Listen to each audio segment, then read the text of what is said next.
தமிழக மக்கள் அனைவருக்கும் எனதே வணக்கம்.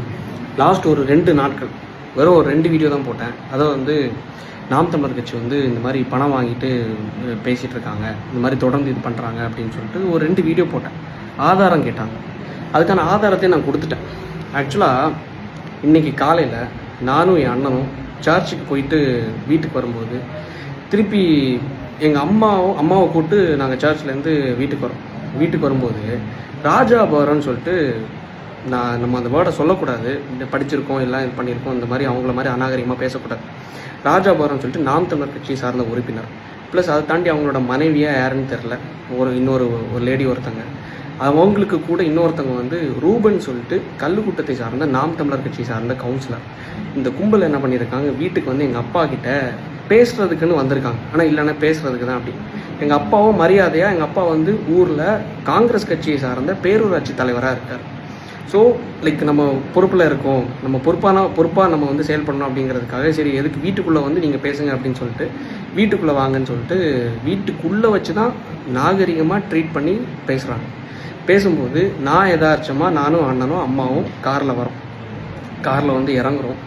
இறங்கிட்டு ராஜாபுரம் பார்த்துட்டு என்ன தம்பி வந்துட்டியா அப்படின்னு சொல்லிட்டு கார்லேருந்து கூப்பிட்டு என்ன பிரச்சனை அப்படின்னு சொல்லிட்டு, இல்லை தம்பி பேசுகிறதுக்கு தான் அப்படின்னு சொல்லிட்டு சரி வீட்டுக்குள்ளே போகிறோம். வீட்டுக்குள்ளே போகும்போது இவங்க எப்படி கதையை கொண்டு வராங்கன்னா, உள்ளே இருந்தது நாம் தமிழர் கட்சியை சார்ந்த கவுன்சிலர், நாம் தமிழர் கட்சியை சார்ந்த இந்த ராஜாபுரம் இந்த பொறுக்கிகள்லாம் உள்ளே இருந்தாங்க. இவங்க எப்படி இது பண்ணுறாங்கன்னா, ஆக்சுவலாக நீங்கள் நேற்றுக்கு அந்த நாம் தமிழர் கட்சி சார்ந்த அந்த ப்ரூஃப் வீடியோவில் என்னோடய லேகியத்தை பற்றியும் பேசியிருக்கீங்க. லேகியத்துக்கு நான் எஃப்எஸ்எஸ்ஏ லைசன்ஸ்லாம் வச்சுருக்கேன். சார் நான் லைசன்ஸ் கேட்டேன், லைசன்ஸ் இல்லைங்கிறத நான் ப்ரூஃப் பண்ணுறதுக்காக என்னோடய ஃபோனை எடுக்கிறேன், மொபைல் எடுத்து இங்கே பாருங்கள் நான் ப்ரூஃப் பண்ணுறேன், உங்களுக்கு லைசன்ஸ் கிடையாது, ஒரு ஃபுட் ப்ராடக்ட்டை நீங்கள் இந்த மாதிரி விற்கக்கூடாது அப்படின்னு சொல்லிட்டு எஃப்எஸ்எஸ்ஏ லைசன்ஸ் இல்லாமல் விற்கக்கூடாதுன்னு சொல்கிறேன். ஆக்சுவலாக நாம் தமிழர் கட்சி விமர்சித்ததுக்காக நான் ஒரு 20 செகண்ட் பேசின ஒரு வீடியோ, அவனோட அந்த லேகியம் விற்கிற வீடியோவை எடுத்துகிட்டு கையில் ஒரு பேக்கில் அரிவாள் கத்தி, அதை தாண்டி இன்னொரு வெட்டருவா, இது எல்லாத்தையும் கையில் வச்சுட்டு எகிரி நடிக்கிறாப்புல அந்த வீடியோ நான் எல்லாம் ரிலீஸ் பண்ணியிருக்கேன். ப்ளஸ் அதை தாண்டி எங்கள் அப்பாவை தலையில், எங்கள் அம்மாவுக்கு உண்மையாக சொல்கிறேன், யூட்ரஸில் பிரச்சனை ப்ராப்ளம் வயிற்றுல மிதித்து, எங்கள் பாட்டியை மிதித்து, அண்ணனை அடித்து, அவனுக்கு இன்னும் ஒரு 2 வீக்ஸில் என்கேஜ்மெண்ட், அண்ணனை அடித்து, இங்கே பாருங்களேன் இந்த இடத்துல என்ன பண்ணி வச்சுருக்கான் அப்படின்னு பாருங்களேன்.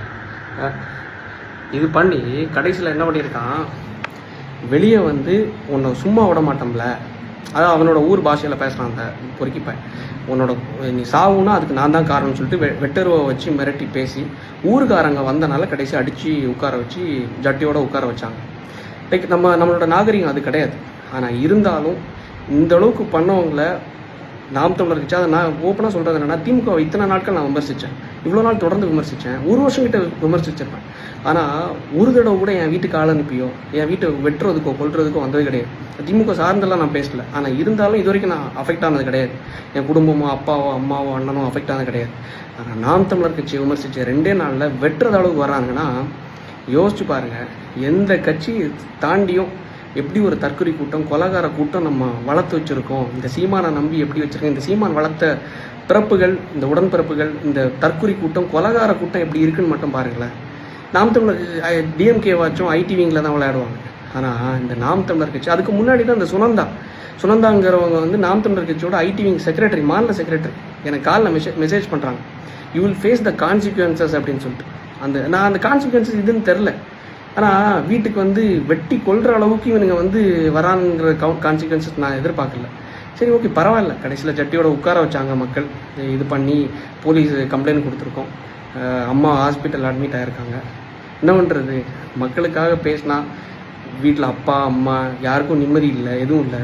ஒரு அட்வொகேட்டாக இருந்து நம்மளை இது பண்ணியிருக்காங்க, வீட்டுக்கு கொல்ல வந்திருக்காங்கன்னா, ஊர் மக்கள் வந்தனால, என்னோடய சொந்தக்காரங்க வந்தனால தப்பிச்சோம். இல்லைன்னு வைங்களேன், இன்றைக்கி நான் உயிரோடு இருந்திருக்க மாட்டேன்.